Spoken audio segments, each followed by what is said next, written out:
James, Paul, congratulations. You've made it into the third round of this competition, which means you're both one step closer to the title of Forged and Fire champion and a check for $10,000.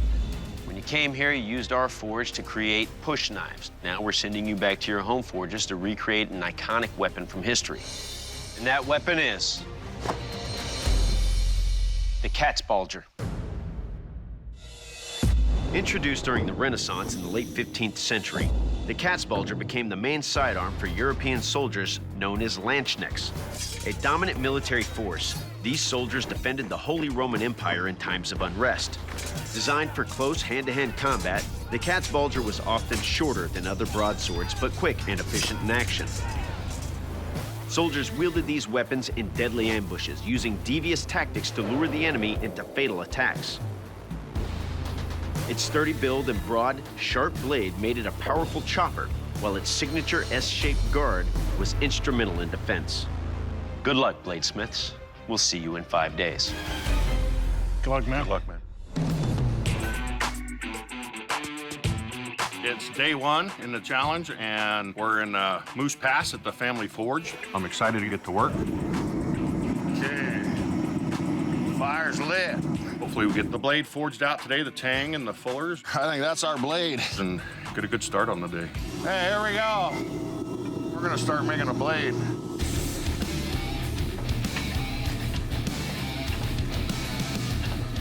My piece of steel is too wide this way. It's 3.5 inches this way, and it can't be over 2, so I gotta bring it this way.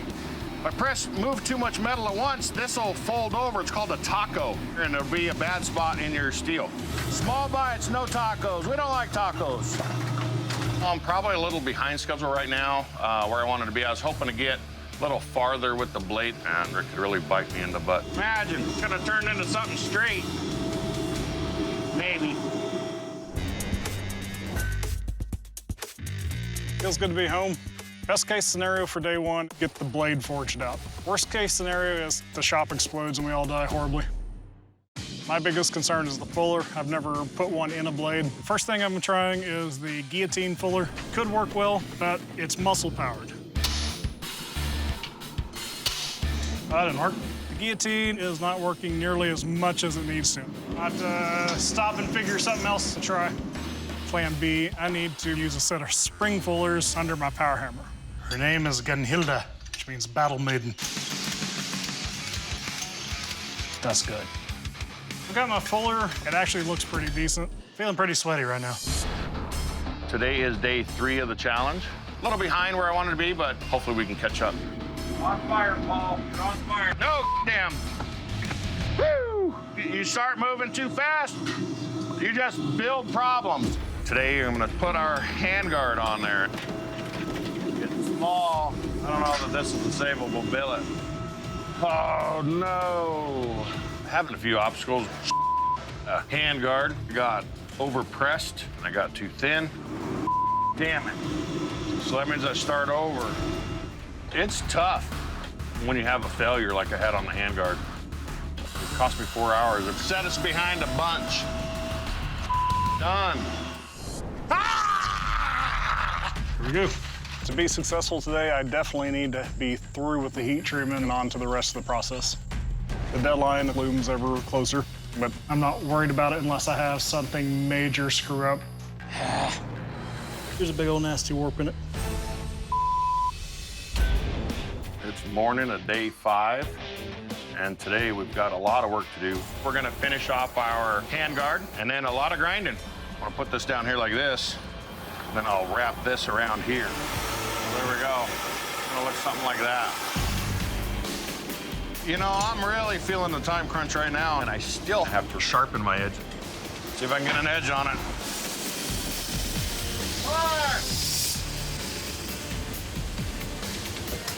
Day 5 was rough. I'm done. I'm feeling fairly comfortable about the condition of the blade.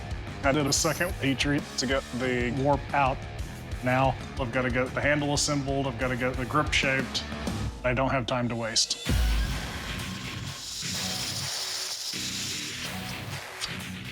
It actually feels pretty decent. I don't want to send this sword to the competition without thoroughly testing it. Just a little off the top.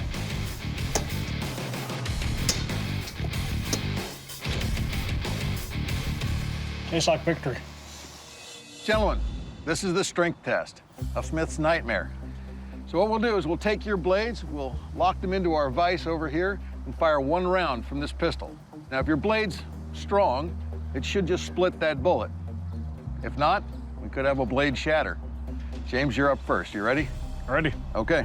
3, 2, 1, fire.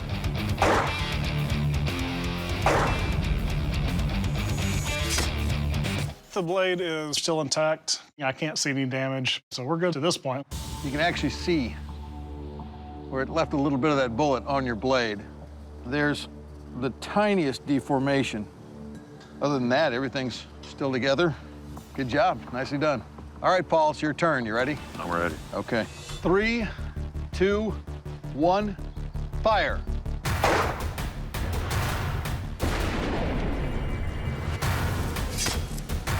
I see the bullet splits. Blade doesn't fly in half, which is a relief. That's almost identical damage, Paul. Again, you can see where the bullet left a little scar running along the side. All right, good job. Thank you. Bladesmiths, to see how sharp your weapons are, I will take your sword and deliver a slash using each side of your blade, and I'll deliver a thrust. James, you're up first. You ready? Let's do it.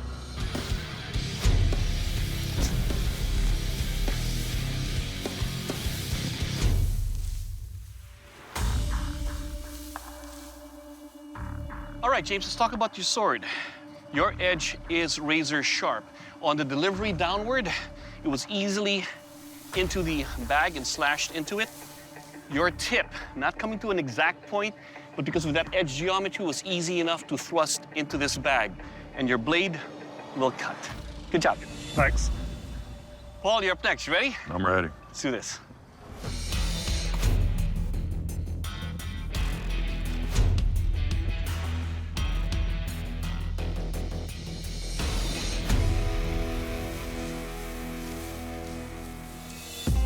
All right, Paul, on the cuts over here, it starts to lacerate, but not deeply enough to go into the bag.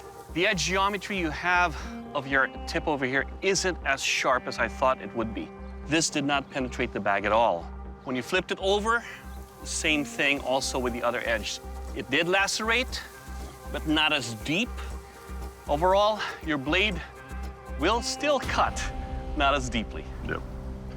Next up is the kill test. The cat's bulger is a weapon that was used in history to kill. I will take your sword and I'll deliver lethal blows on this pig carcass. James, you're up first. You ready? Let's do it. Let's do this.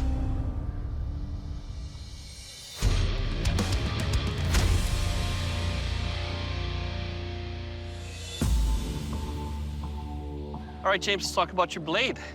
This section right here, it nicely sliced into the carcass. It chopped through the spine into some bone, and overall, your blade will kill.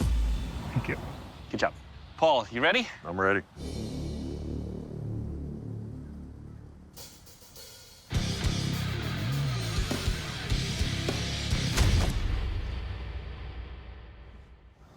Nope. Well, Paul, unfortunately, your edge over here, some areas are rolled, and it hit the mark, but it did not lacerate or cut into the pig. So unfortunately, your blade will not kill. No edge at all.